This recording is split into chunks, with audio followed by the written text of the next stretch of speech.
Hello and welcome to podcast 4.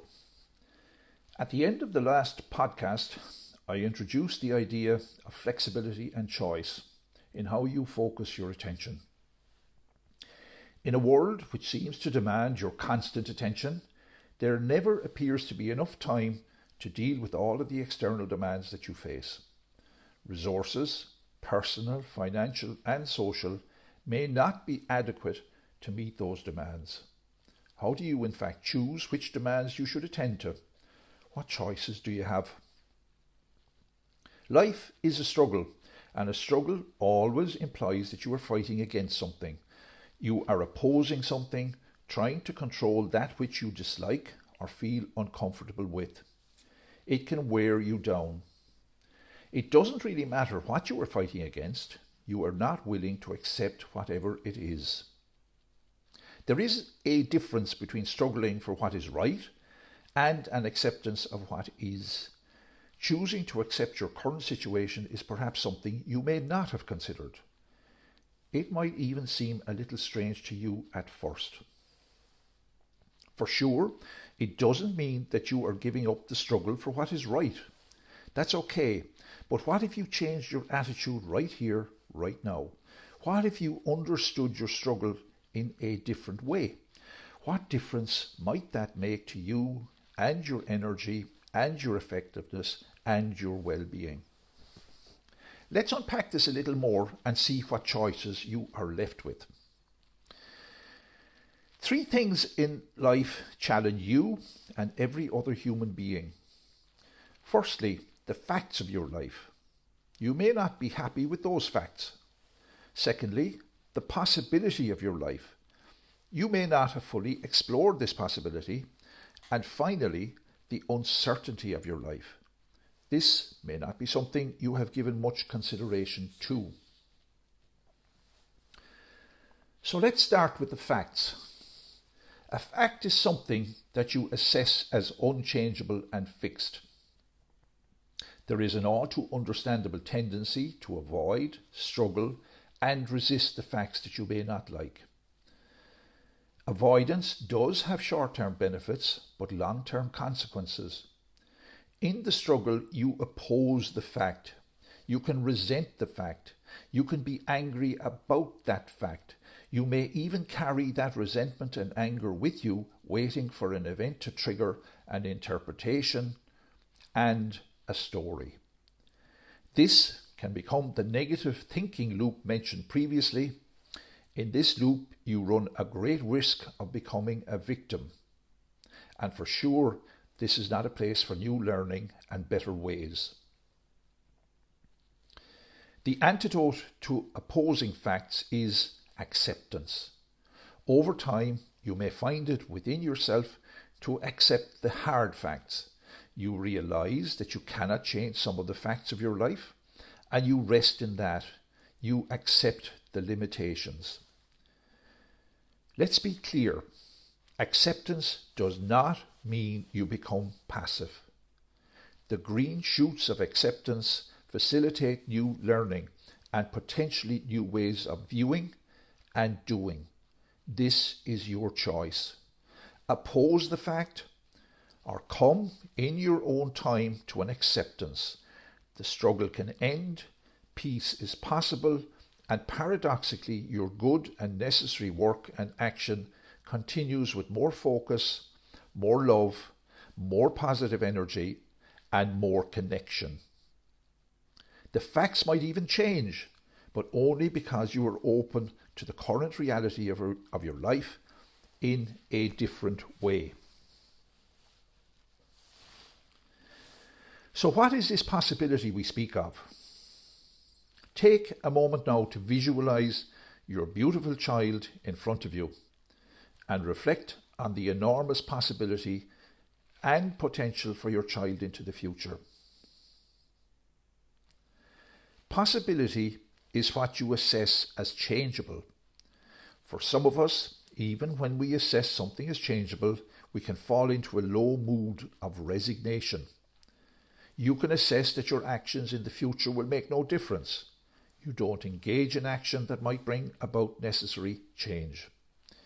In the final podcast, I will explore practical strategies to lift and shift your mood when necessary, but for the moment, the antidote to resignation is ambition. Ambition is the opposite to resignation. It is about creating the space within you and outside of you to be at your best so that your child can be at their best. It is about the exciting prospect of designing the future creatively for yourself and those that you love. In an earlier podcast, I mentioned the human tendency to predict the future, to make it certain. And yet, uncertainty is all around despite your efforts to control and to make things more certain. Uncertainty is really about what cannot be confidently predicted about the future, which is just about everything. Fear arises in uncertainty. When fear does not subside, it can become the lingering mood of anxiety. Put simply, anxiety and worry arises from not accepting the uncertainties of life. The antidote to uncertainty is wonder and curiosity. This is about the way you look upon the world, a kind of continual fascination and interest with things, events, circumstances, good and bad, that you may not have experienced or indeed appreciated before. Rather than running away and escaping from things you find new, unfamiliar, even painful and sometimes challenging, you create the mindful intention to be present to it all. Show up, slow down, and notice. In a way, in a curious way, you choose to turn towards the physical, mental, and emotional discomfort of it all. In courageously embracing acceptance, you can face towards and go to the edges of your discomfort. Be with that discomfort or pain or suffering just long enough to make a breakthrough to new learning, to see something different, to see something more. I'm okay, we're okay, it's okay. Change only ever happens in a place of acceptance. In that sometimes difficult to reach but magical space of acceptance, you regain the personal power to be truly present to what needs you. And all the while, your precious child is learning from you.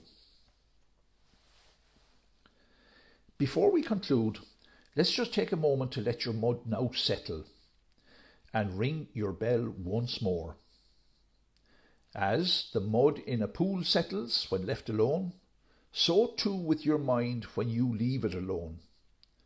Your body, which is doing a lot of the unglamorous work in your life, and mostly behind the scenes, also gets time to calm and re-energize itself. So now, let's be mindful once more of the need to slow down, show up, and notice. Where am I now in my thinking, you might ask yourself. What am I now feeling, you might ask yourself. And all with an intention and a commitment to be with whatever that is, comfortable or uncomfortable, without the need to change it or judge it good or bad. It just is what it is. So let's practice once more before we bring this fourth podcast to a conclusion.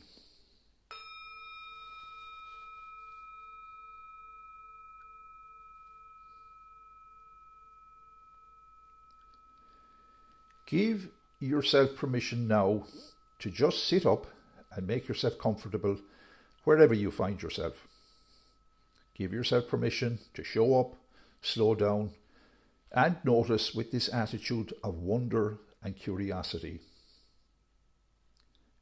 Can I now ask you to breathe in deeply and fill your lungs completely? Feel your lungs and ribcage expand right to the point where you feel like exhaling. Now, pause and just take a moment to notice what you were thinking, what you were feeling, and then exhale, while making a mental note, perhaps, to let go of whatever thought or emotion that might perhaps be bothering you at this time. Once more, take a deep breath, fill your lungs to the top, pause, and then exhale, letting go. And finally, this mindful acceptance we speak of is only ever one breath away. Thank you for listening.